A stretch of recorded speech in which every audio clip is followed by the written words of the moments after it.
Hey everyone!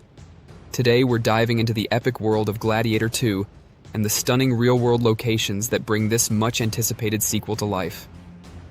Grab your swords and sandals because we're about to embark on an adventure across Malta, Morocco, and the UK to explore filming sites that you can visit too. Let's jump right in. This time around, Morocco's iconic landscapes make it an ideal stand-in for Numidia, an ancient region in North Africa, historically situated in what is now Algeria and Tunisia.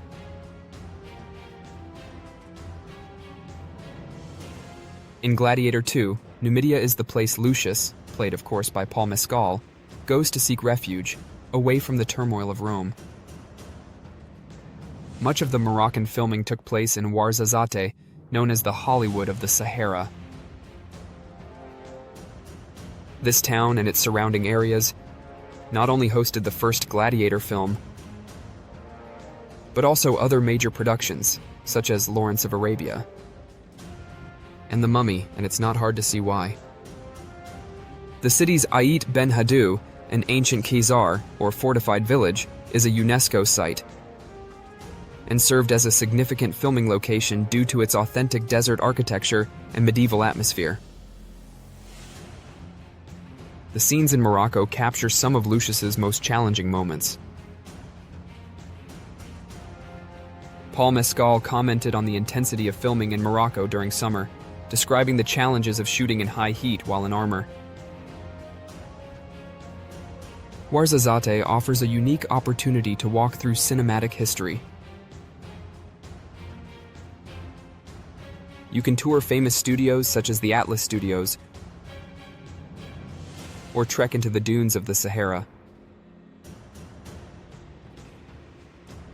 Don't miss the stunning Kasbah Taourt in the heart of Ouarzazate, or the Tadja Gorge and the Dades Valley, offering breathtaking views and further enrich the travel experience. Ouarzazate is commonly combined with Marrakesh for a comprehensive trip to Morocco. Located about a 4-hour drive from each other, they offer two distinct sides of Morocco. Known for its bustling markets, palaces, and the famous Jama El Fana Square, Marrakesh offers vibrant city life, rich culture, and historical sites. Again, returning to Gladiator's roots, Gladiator II used Malta to represent the grandeur of ancient Rome. The original film made heavy use of Fort Ricasoli, a 17th century fort located near the capital of Valletta. Fort Ricasoli was completed in 1698 and has played a role in defending Malta throughout history, which made it a perfect stand-in for ancient Rome in both Gladiator films. By the way, did you know that Ridley Scott wanted to shoot in Rome itself this time around? He couldn't, though, because of another production, Peacock's Those About to Die, already being filmed there.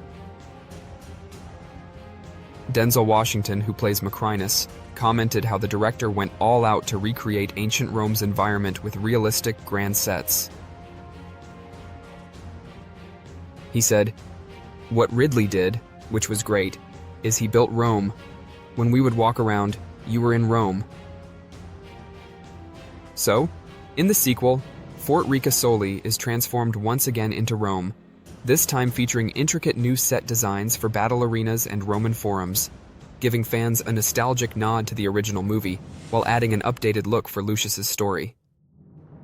Pedro Pascal, who plays General Marcus Acacius in the film, while talking about shooting in Malta, shared how he'd never seen anything like this, and that the set was like Game of Thrones multiplied in a big way.